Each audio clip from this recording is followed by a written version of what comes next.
Assalamualaikum warahmatullahi wabarakatuh. Kembali lagi bersama saya Fahrizal Eko Stiono di channel Nabla Education.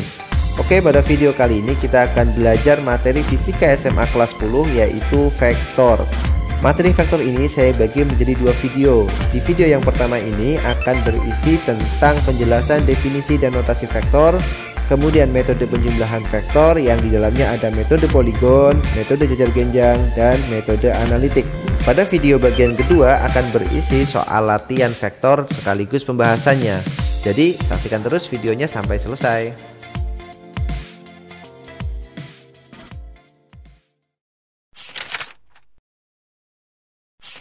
Oke ya, kita mulai pembahasannya tentang vektor. Nah, kita mulai materinya dengan pengertian vektor. Nah, dalam fisika vektor itu didefinisikan sebagai besaran yang mempunyai nilai dan arah ya. Jadi vektor itu ciri-cirinya dia punya nilai dan arah. Nah, contoh dari besaran vektor itu antara lain ada perpindahan, kemudian ada kecepatan, kemudian ada percepatan, ada gaya, momentum, dan impuls ya. Ada juga mungkin yang belum disebutkan di sini ya, ada momen gaya atau torsi itu dan sebagainya ya. Nah, di fisika itu kan kita tahu bahwa selain ada besaran vektor ya, ada juga besaran yang namanya besaran skalar ya, yaitu besaran yang hanya mempunyai nilai atau besar saja. Nah, contoh dari besaran skalar itu antara lain ya, ada banyak sekali sebenarnya, tapi kita sebutkan beberapa saja di sini. Yang pertama itu ada jarak, kemudian ada kelajuan, ada massa, kemudian ada waktu, ada energi, ada usaha ya. Mungkin yang lain ada misalkan suhu gitu kan. Ada waktu, waktu udah disebut ya. Nah, itu adalah beberapa contoh besaran skalar ya. Jadi kita mulai dari pengertian vektor dulu ini.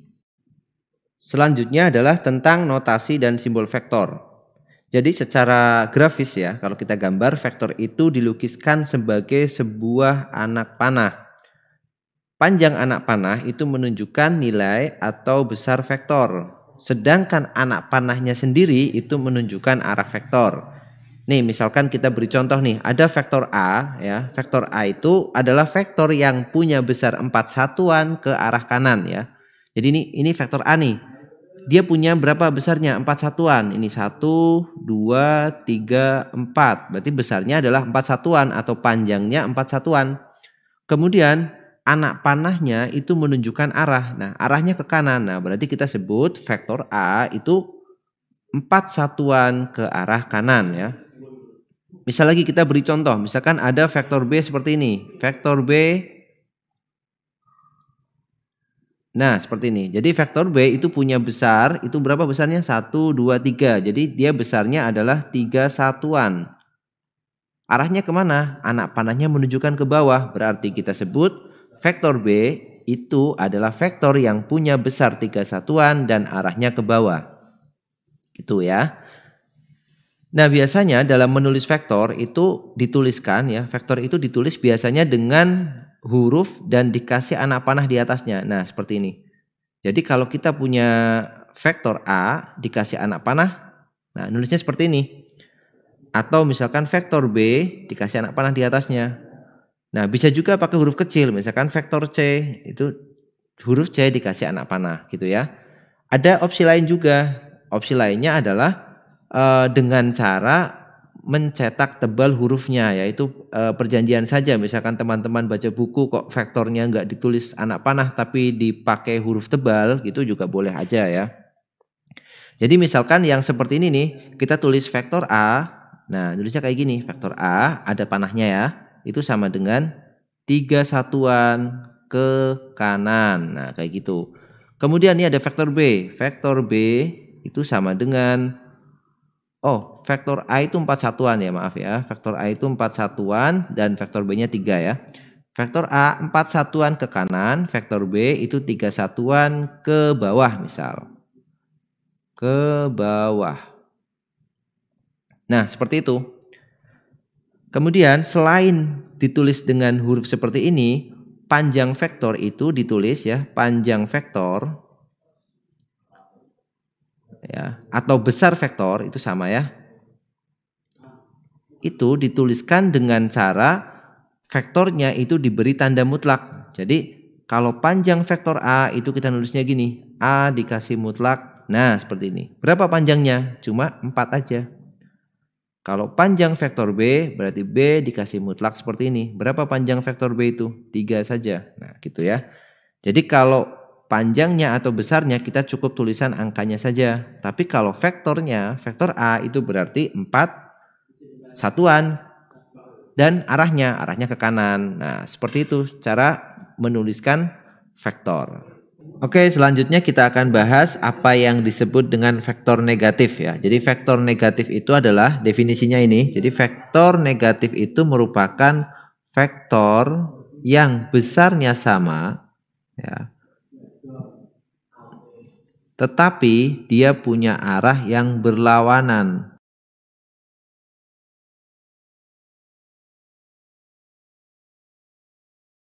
Ya, misalkan kita tadi punya vektor A ya. Vektor A itu adalah vektor yang besarnya 4 satuan ke arah kanan gitu kan. 1, 2, 3, 4. Ini vektor A. Oh, maaf. Ini 4 satuan ke kanan.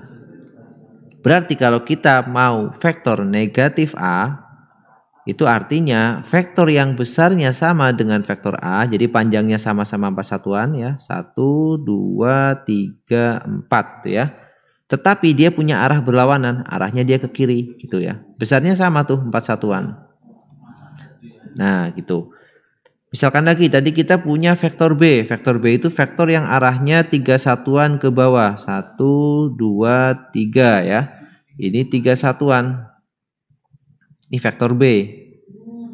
Berarti kalau kita mau vektor negatif B itu berarti vektor yang panjangnya sama dengan vektor B yaitu 3 satuan. 1, 2, 3. Tetapi arahnya berlawanan. Berarti kalau vektor B ke bawah, vektor negatif B arahnya ke atas. Nah, itu definisi dari vektor negatif. Kita lanjutkan tentang penjumlahan vektor ya. Jadi dalam video ini nanti akan dibahas 3 metode dalam menjumlah vektor. Yaitu yang pertama namanya metode poligon. Kemudian yang kedua itu namanya metode jajar genjang. Dan yang ketiga adalah metode analitis. Metode yang pertama adalah metode poligon. Coba teman-teman lihat ada 3 buah vektor di sini. Ada vektor A, kemudian ada vektor B dan vektor C ya. Vektor A itu arahnya ke arah timur laut seperti ini. Kemudian vektor B arahnya ke timur dan vektor C arahnya ke utara seperti ini. Nah, bagaimana kalau kita mau jumlahkan 2 vektor atau 3 vektor ini dengan menggunakan metode poligon? Nah, teman-teman simak simulasi berikut ya. Oke, sekarang kita akan melakukan simulasi bagaimana menjumlahkan vektor dengan metode poligon. Nah, tadi kita sudah tahu ada 3 buah vektor ya. Vektor A, vektor B, dan vektor C dengan arah masing-masing ke arah timur laut, kemudian ke arah timur, vektor B-nya, dan vektor C ke arah utara. Nah, kita mulai dengan menjumlahkan 2 buah vektor dulu. Misalkan kita vektor A dulu ya yang akan kita jumlahkan. Vektor A itu tadi arahnya ke timur laut. Nah, kira-kira seperti ini. Kemudian vektor B itu arahnya ke timur. Nah, bagaimana cara menjumlahkan vektor ini? Caranya adalah kita tinggal menempatkan pangkal dari vektor B. Ya, ini vektor tuh bagian sini, ini namanya pangkal. Kemudian bagian ini namanya ujung. Ya, jadi anak panahnya itu ujung. Kemudian yang ini pangkal. Kita tempatkan pangkal vektor B ke ujungnya vektor A. Taruh aja di sini. Nah, seperti ini. Nah, ini adalah cara menjumlahkan vektor secara poligon. Nah, terus di mana hasil dari penjumlahan vektor A ditambah vektor B? Nah, hasil penjumlahannya adalah suatu vektor yang panjangnya itu dari pangkal vektor A dan ujungnya ada di ujung vektor B. Ya, ini saya gambarkan seperti ini. Nah, S ini adalah vektor A ditambah dengan vektor B. Jadi suatu vektor baru yang panjangnya itu dari pangkal vektor A dan ujungnya itu di ujung vektor B. Jadi vektor S ini adalah vektor ya, vektor S itu sama dengan vektor A plus B ini. Ini adalah vektor A ditambah vektor B gitu ya. Panjangnya segini itu. Nah, itu kalau 2 vektor. Bagaimana kalau 3 vektor? Oke, kita tambahkan lagi, kita hapus dulu ini, kita tambahkan lagi vektor yang ketiga, misalkan dia vektor C. Tadi vektor C itu arahnya ke arah utara. Nah, ke arah utara. Ya, kita tinggal jumlahin. Ini kita geser aja ke bawah nih biar ada space ya. C-nya ke arah utara, agak panjang tadi kayaknya C-nya. Nah, seperti ini. Nah, bagaimana kalau kita pengen tahu nilai dari atau vektor dari A ditambah vektor B ditambah vektor C. Di mana ini vektornya? Ya, sama dengan tadi. Vektor A ditambah vektor B ditambah vektor C adalah suatu vektor yang panjangnya itu ada dari pangkal vektor A ya, dan ujungnya ada di ujung vektor C. Gitu. Jadi mana vektornya A plus B plus C itu? Nah, vektornya kira-kira ini nih, kayak gini. Nah, vektor S ini. Nah, kan pas kan? Jadi panjangnya itu berasal dari pangkal vektor A dan ujungnya ada di ujung vektor C. Jadi vektor S ini tidak lain adalah vektor A ditambah vektor B ditambah dengan vektor C ini ya. A plus B plus C itu adalah vektor S ini. Nah, itu dia cara menjumlahkan vektor dengan metode poligon ya. Gampang kan? Oke, setelah tadi kita belajar tentang penjumlahan vektor dengan metode poligon, nah sekarang kita akan lanjutkan ke pengurangan vektor ya.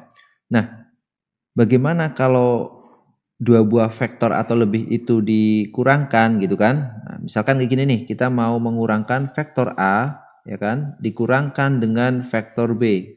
Ini gimana nih caranya? Nah, caranya adalah kita dengan manfaatkan sifat dari vektor negatif ya. Jadi vektor A dikurangkan dengan vektor B itu kan sama dengan vektor A ditambah dengan negatif vektor B. Ya kan gitu kan? Kan sama aja ini bentuknya. Nah, lalu kita pakai metode poligon tadi. Vektor A ditambah dengan vektor B. Kita gambar vektor A-nya ya. Vektor A itu arahnya ke arah timur laut seperti ini. Vektor A, ya kan? Kemudian ditambah dengan negatif vektor B. Ingat definisi vektor negatif. Vektor negatif itu adalah vektor yang panjangnya sama dengan vektor B, tetapi arahnya berlawanan. Berarti kalau vektor B-nya ke arah timur, berarti vektor negatif B itu arahnya ke barat, seperti ini. Panjangnya sama, tapi arahnya berlawanan. Nah, berarti vektor negatif B itu ke barat. Negatif B, gitu kan? Maka hasilnya adalah, ya seperti tadi, suatu vektor yang panjangnya dari pangkal vektor A sampai ke ujung vektor B. Nah, ini adalah vektor A negatif B gitu. Gampang ya? Kita beri contoh lain. Misalkan kita mau vektor B dikurangi vektor C gitu. Jadi misalkan mau vektor B dikurangi dengan vektor C. Ya sama aja, vektor B ditambah dengan negatif vektor C. Vektor B-nya kemana itu? Vektor B-nya ke timur. Nah, ke timur sini. Ini vektor B.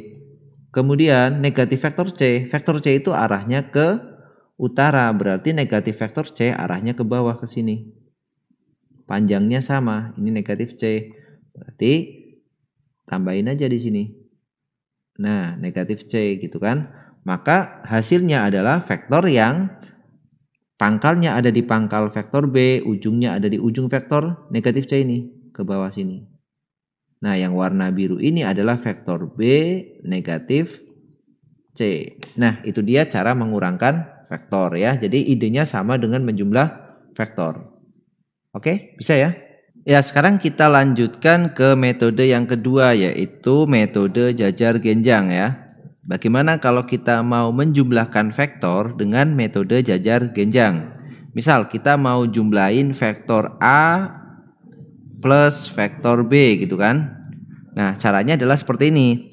Jadi kita gambar dulu vektor A-nya. Nah, vektor A-nya kita gambar, arahnya seperti ini ya. Ikut di yang gambar sebelah kiri ini vektor A. Lalu vektor B-nya kita gambarnya bukan disambung di sini seperti metode poligon.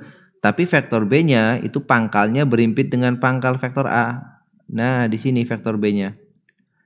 Lalu mana jumlahnya A plus B itu? Caranya adalah kita buat jajar genjang dari dua vektor ini. Makanya namanya metode jajar genjang. Ya, kita buat garis yang sejajar dengan vektor B, panjangnya sama kan? Karena jajar genjang kan sama itu. Dan garis sejajar dengan vektor A. Maka vektor A plus B adalah vektor yang pangkalnya itu dari pertemuan antara pangkal vektor A dan B, kemudian ujungnya ada di sudut satunya lagi di sana. Berarti nah, seperti ini. Ini adalah vektor A ditambah vektor B gitu. Itu kalau kita gunakan metode jajar genjang ya. Jadi kalau menggunakan metode jajar genjang, kita hanya bisa menjumlah dua vektor dulu. Lalu bagaimana kalau A ditambah B ditambah C? Kalau tiga vektor, ya caranya kita jumlahin dua vektor dulu. Misalkan A plus B dulu atau B plus C dulu gitu kan. Nah, kita akan jumlahkan A plus B dulu karena sudah kita jumlahkan nih gambarnya di sini. Ya. Lalu kita tinggal tambahkan aja itu A plus B plus C. Berarti kalau kita mau gambar ulang ya. Jadi kita gambar A plus B dulu seperti tadi. A kemudian B. Ya. Hasilnya adalah vektor yang warna biru ini A plus B. A plus B. Lalu kita jumlahkan vektor C ya. Kita buat vektor C. Ya, kita buat misalkan pakai warna merah ini yang arahnya sama dengan ini, tapi gambarnya berimpit dengan resultan ya, jumlah itu resultan dari vektor A plus B ini. Nah, ini vektor C. Kita buat lagi jajar genjangnya antara vektor C dengan vektor A plus B ini. Jajar genjangnya kita buat ya, jadi kita buat garis sejajar. Oh, ini mengganggu ya, ini kita hapus dulu aja. Ya, kita buat garis sejajar dengan vektor A plus B. Nah, sejajar ke sana, kemudian garis sejajar dengan vektor C ke bawah. Maka A plus B plus C, ya saya pakai warna hijau aja, adalah vektor yang seperti ini. Nah, ini adalah vektor A plus vektor B plus vektor C gitu ya, arahnya dari pangkal ini. Jadi pangkalnya itu berimpit kalau menggunakan jajar genjang itu. Nah, teman-teman juga bisa mengerjakannya B plus C dulu boleh. Terus hasilnya nanti dijumlah dengan yang A. Itu adalah metode jajar genjang ya. Jadi bedanya cuma penggambarannya saja. Kalau poligon itu disambung, kalau jajar genjang itu dihimpitkan pangkalnya. Oke ya. Nah, sekarang kita lanjutkan dengan apa yang disebut resultan vektor dan selisih vektor ya. Jadi dalam jajar genjang itu ada, kita mulai kenal ini namanya resultan vektor dan selisih vektor ya. Oke, ini. Apa ini resultan dan selisih itu? Jadi teman-teman perhatikan di sini. Tadi kita sudah bahas tuh cara menjumlahkan dengan metode jajar genjang ya. Ya, saya ulangi lagi. Misalkan ada vektor A, ya kan? Vektor A dan vektor B di sini. Nah, A dan B itu kan bentuk sudut kan? Nah, sudutnya kita beri nama saja. Misalkan sudut ini namanya sudut theta gitu. Maka kalau A dan B dijumlahkan, dia akan menghasilkan vektor yang arahnya dari pangkal yang berimpit ke sana. Nah, ini adalah vektor A ditambah dengan vektor B, ya kan? Yang di sini tadi vektor A, yang di sini vektor B. Nah, vektor A plus B ini kan punya panjang kan ini, panjangnya yang warna hitam ini kan? Nah, panjang dari vektor A ditambah dengan vektor B, kita tulisnya seperti itu. Jadi kalau panjang itu kan kita buat ada mutlaknya ya. Jadi panjang vektor A ditambah B kita sebut sebagai resultan. Nah, jadi resultan itu adalah panjang dari vektor A plus B atau kita singkat dengan R gitu aja ya. Nah, berapa nilai R-nya ini? R-nya bisa kita hitung dengan menggunakan persamaan ini. Jadi R resultan dari vektor A dan vektor B itu sama dengan akar dari panjang vektor A kuadrat ya ditambah dengan panjang dari vektor B kuadrat ditambah dengan 2 kali panjang vektor A kali panjang vektor B dikalikan cos theta. Nah, itu nilai resultannya. Nah, cos theta itu adalah sudut yang dibentuk antara vektor A dan vektor B ini. Ini cos theta di sini. Ya kan? Nah, jadi kita bisa cari panjangnya vektor AB ini berapa. Itu namanya resultan.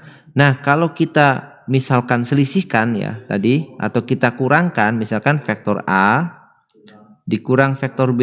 Nah, caranya adalah sudah tadi kita bahas, jadi vektor A-nya tetap ke arah sana, ya kan? Kemudian selisih vektor B, berarti vektor B-nya ke arah kiri.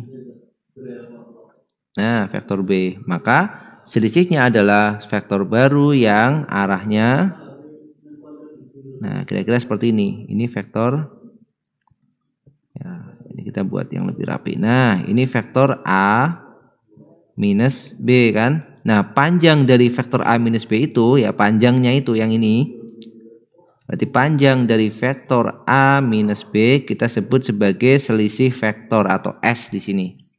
Dengan persamaan, S itu sama dengan akar dari panjang vektor A kuadrat ditambah panjang vektor B kuadrat dikurang. Nah, di sini bedanya dia dikurang atau negatif 2 kali panjang vektor A panjang vektor B cos theta. Nah, itu adalah persamaan untuk resultan dan selisih vektor ya untuk metode jajar genjang. Jadi untuk metode jajar genjang kita bisa hitung panjangnya ya dengan menggunakan persamaan ini R ya untuk resultan dan menggunakan persamaan S ini untuk selisih ya. Gitu untuk mencari resultan dan selisih vektor. Ya, sekarang kita masuk ke metode analitis. Nah, metode analitis ini kita pakai untuk mencari resultan vektor. Kalau vektor yang akan kita resultankan, yang akan kita jumlahkan itu jumlahnya cukup banyak gitu ya. Misalkan nih teman-teman punya 3 buah vektor seperti ini. Ada F1 yang arahnya ke kanan ya, ada F2 yang miring ke atas, gini, miring ke kiri atas, dan ada F3 yang arahnya ke bawah. Nah, kalau kita akan menjumlahkan vektor dalam bentuk-bentuk seperti ini, maka kita gunakan metode analitis. Nah, dalam metode analitis ada beberapa tahapan yang harus teman-teman lakukan ya. Yang pertama, itu kita harus menguraikan vektor yang tidak berimpit dengan sumbu X atau sumbu Y ya. Jadi langkah pertama adalah kita uraikan dulu vektor-vektor yang tidak berimpit dengan sumbu X dan sumbu Y menjadi komponen-komponen pada sumbu X dan sumbu Y. Nah, kalau misalkan kita kembali ke gambar ini, vektor yang belum berhimpit ke sumbu X dan sumbu Y adalah vektor F2. Vektor F1 itu sudah searah sumbu X dan vektor F3 sudah searah sumbu Y. Jadi tidak perlu kita uraikan. Ya.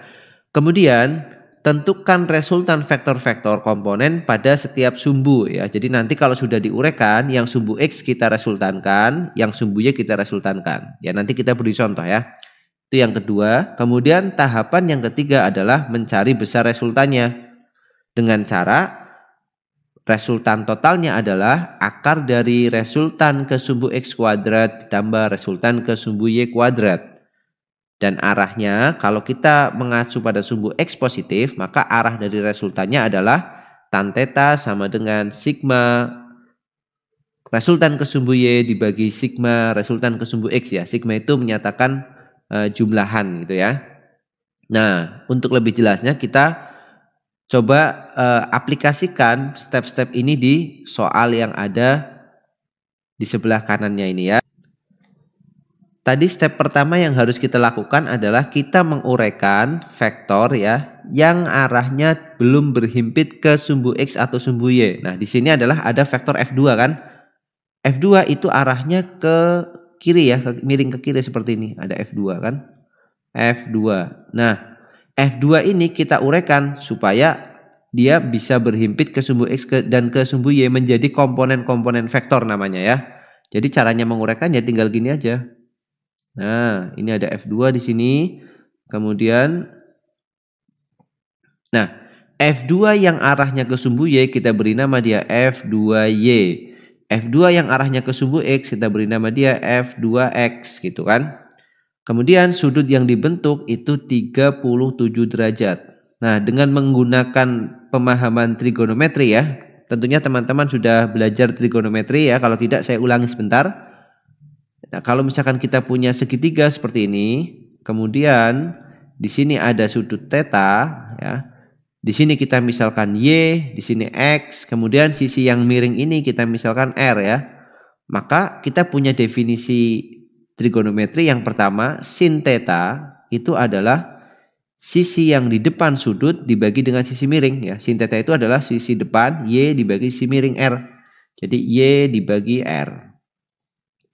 Cos theta itu adalah sisi perbandingan antara sisi di samping sudut, yaitu ini sudutnya theta di sini, di samping berarti yang dekat ini X kan. X dibagi dengan R. Kemudian kalau kita mau tangen theta itu adalah perbandingan antara sisi di depan sudut yaitu Y ya, Y dibanding dengan X ya, sorry.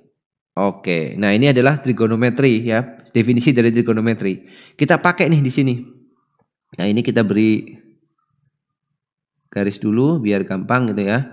Nah dari sini kita bisa menggunakan definisi trigonometri ini. Kalau kita mau sin theta berarti sama dengan perbandingan sisi yang di depan dibagi dengan sisi miring. Sisi yang di depan 37 kan ini nih kan. Nah ini tidak lain adalah F2Y. Sin theta sama dengan F2Y. Dibagi dengan sisi miringnya adalah F2 ini. F2. Atau dengan kata lain kita bisa tahu F2Y-nya sama dengan F2 dikali sin theta. Nah gitu ya.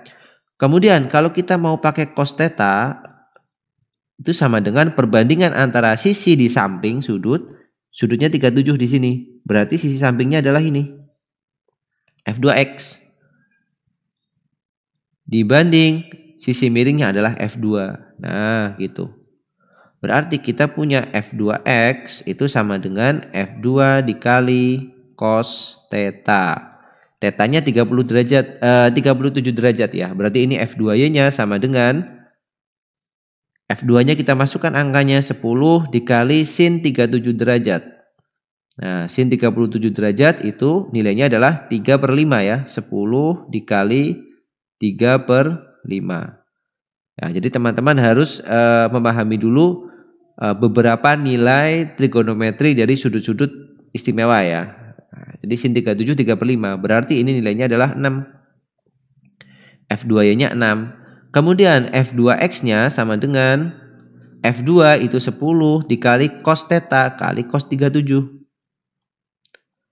Cos 37 itu nilainya 4/5. Ini 10 dikali 4/5.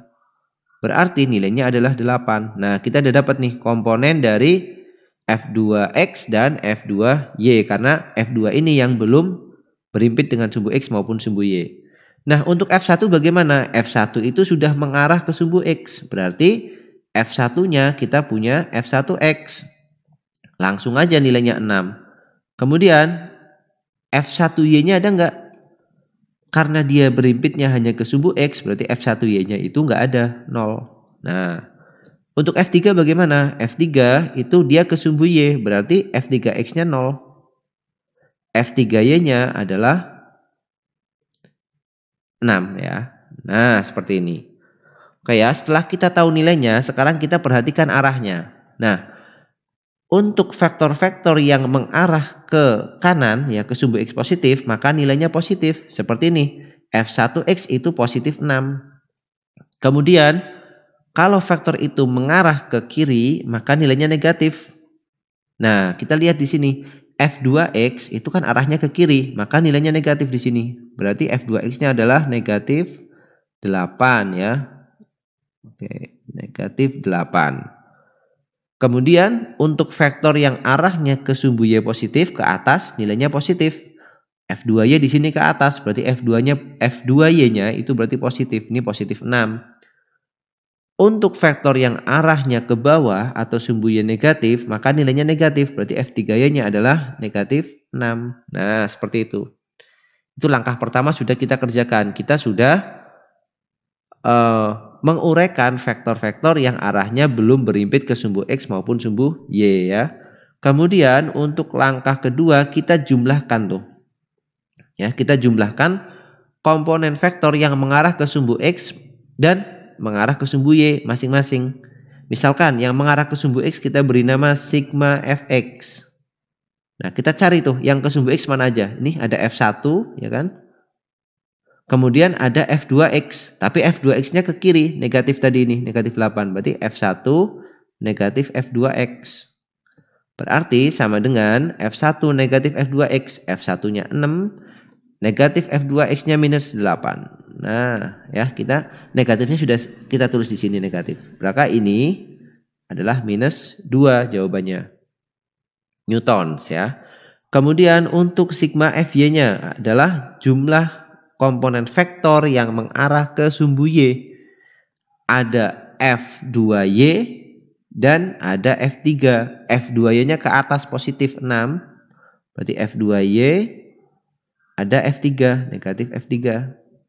F2Y-nya ke atas yaitu 6, di sini sudah kita hitung. Kemudian F3-nya adalah 6 tapi ke bawah, berarti negatif. Berarti 6 dikurang 6 sama dengan 0. Nah, seperti itu.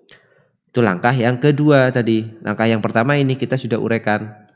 Lalu langkah yang ketiga adalah kita tinggal mencari resultan vektornya ya. Misalkan kita simbol R gini. R itu adalah akar sigma Fx kuadrat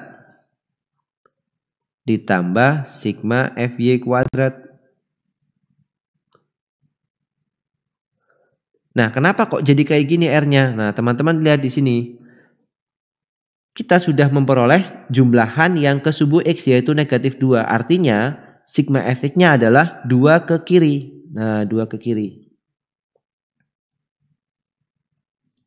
Kemudian kebetulan di sini sigma Fy-nya 0. Berarti kita nggak bisa gambar ya karena dia 0. Nah, kalau misalkan kita punya sigma Fy itu kan arahnya pasti kalau nggak ke atas ke bawah kan. Maka antara sigma Fx dan sigma Fy ini saling tegak lurus.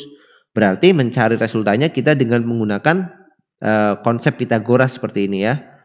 Nah berarti untuk kasus ini nilai R-nya adalah akar sigma Fx kuadrat berarti negatif 2 kuadrat ditambah sigma Fy kuadrat berarti 0. Akar dari negatif 2 kuadrat itu akar dari 4. Berapa akar 4 itu? 2. Nah ya, jadi resultan dari vektor F1, F2, dan F3 adalah 2. Gitu. Itu cara menyelesaikan dengan metode analitik. Ya, kita latihan satu soal lagi ya untuk metode analitik ya, biar lebih paham. Oke ya, kita lanjutkan ini sebagai contoh untuk metode analitis ya, biar kita lebih paham bagaimana cara menyelesaikan metode analitis ini. Nah oke, jadi misalkan kita punya 3 buah vektor nih seperti ini ya, karena belum ada namanya kita kasih nama aja. Misalkan yang 4 akar 3 ini F1, kemudian yang 4 ini F2, dan yang 5 Newton ini adalah F3. Nah kita diminta untuk mencari resultan ketiga gaya tersebut ya, dan kemanakah arahnya. Jadi mencari nilai resultan dan arahnya. Nah di sini saya sediakan tabel trigonometri ya untuk memudahkan kita mengerjakan persoalan ini gitu ya. Nah, yang pertama tadi tahap pertama adalah kita menguraikan vektor yang belum berhimpit ke sumbu X maupun ke sumbu Y. Kalau kita lihat soalnya, vektor yang belum berhimpit adalah F1 dan F3. Sementara itu F2 sudah mengarah ke sumbu X negatif ya, jadi tidak perlu kita uraikan.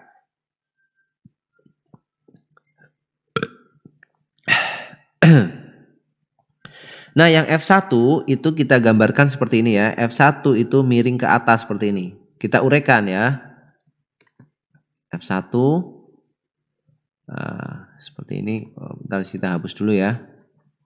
Oke, kita ulangi. F1 miring ke atas. Kemudian kita uraikan menjadi komponen-komponen vektornya.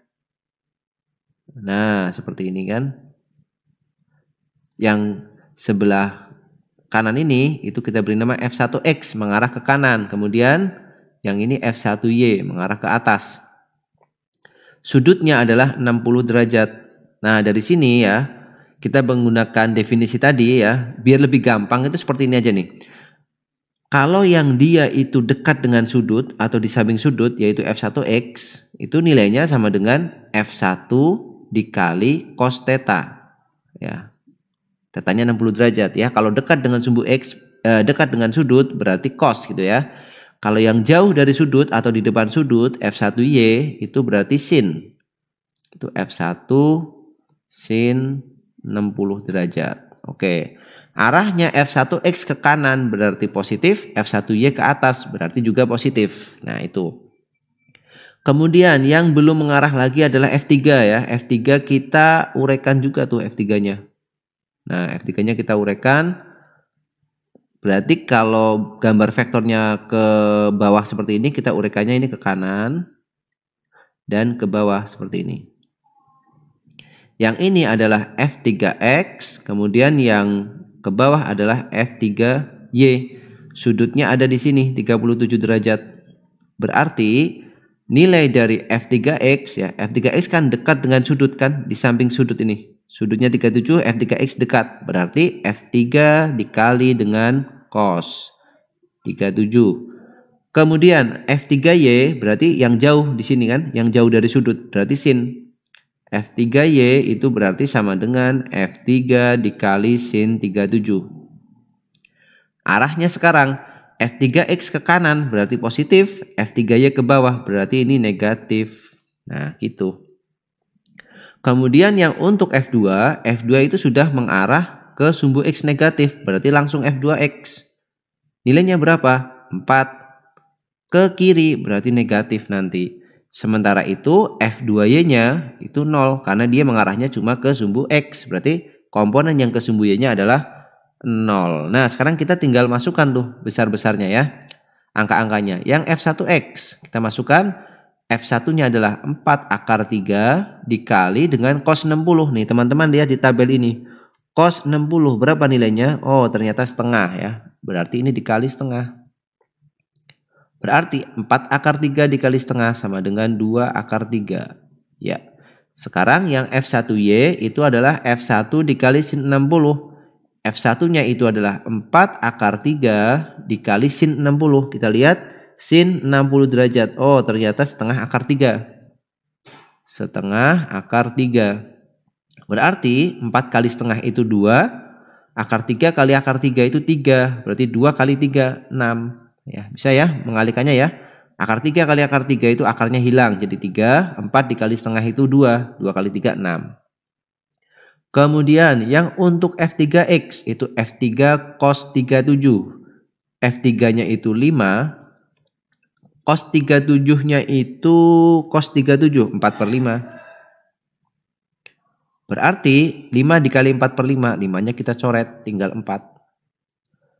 Kemudian F3Y negatif ya. Kenapa negatif? Karena arahnya ke bawah tadi. 5 dikali sin 37. Sin 37 adalah 3/5. Negatif 3. Nah, F2X-nya sudah ketemu nih, negatif 4. Kemudian langkah kedua adalah kita jumlahkan yang sesumbu X dan sesumbu dengan Y. Kita beri nama sigma Fx dan sigma Fy. Sigma Fx berarti kita jumlahkan yang arahnya ke sumbu X. Berarti F1X positif, F3X positif, dan F2X negatif di sini. Berarti kalau kita jumlahkan adalah F1X-nya 2 akar 3. Ya kan? Kemudian F2X-nya negatif 4. Kemudian F3X-nya positif 4.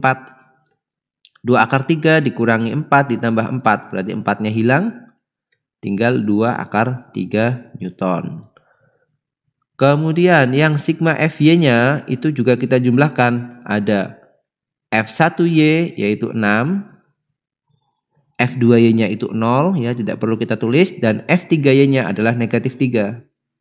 6 dikurangi 3 berarti sama dengan 3 Newton. Nah kita sudah dapatkan. Apa artinya sigma Fx itu 2 akar 3 dan sigma Fy itu 3? Nah di sini artinya adalah total vektor-vektor yang mengarah ke sumbu X itu adalah 2 akar 3. Artinya 2 akar 3 ke kanan ya. Kalau positif kan ke kanan tadi ya. 2 akar 3. Ini sigma Fx. Kemudian total vektor-vektor yang mengarah ke sumbu Y adalah 3 Newton. Positif berarti ke atas. Ini sigma Fy.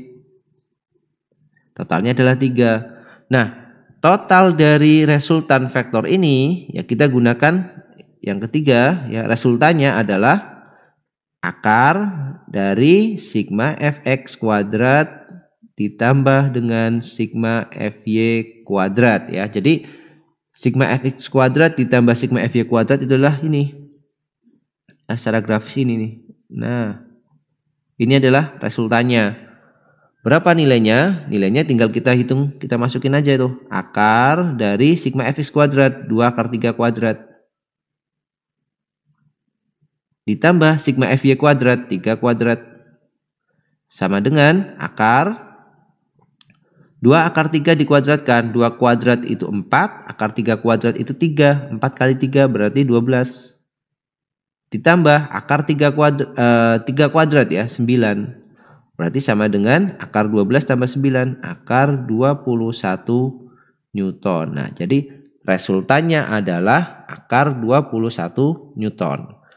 Kemudian kita diminta mencari arah. Nah, untuk mencari arah kita gunakan tan theta sama dengan sigma fy dibagi sigma fx. Nah, theta itu di mana gini? Theta itu di sini karena yang diminta resultannya terhadap sumbu x, ya kan? Theta.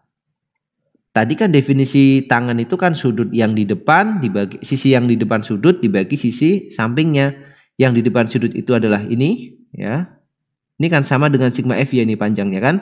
Kemudian yang di samping adalah ini. Sigma fx, maka tan theta-nya adalah sigma fy dibagi sigma fx atau sama dengan sigma fy-nya adalah 3 dibagi 2 akar 3. Itu nilai dari tangan tetanya. Nah, kalau kita mau nyari tetanya, ya theta cara menulisnya adalah arkes tangan ya atau tangan pangkat min 1 dari 3 per 2 akar 3 ya. 3 per 2 akar 3.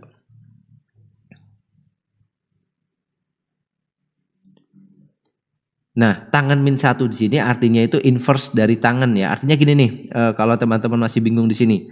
Kita lihat di tabel ini. Kita lihat misalkan tangan 45 berapa? 1 kan? Jadi kita tulis tan 45 itu 1. Artinya arkes tan 1 sama dengan 45. Nah, arkes tangan ini boleh kita tulis dengan tan pangkat min 1 dari 1 sama dengan 45. Nah, itu arti dari tan pangkat min 1 di sini ya. Nah, itu ya pembahasan kita tentang metode analitis sekaligus sebagai akhir dari video yang pertama ini ya. Nanti untuk vektor ada 2 video.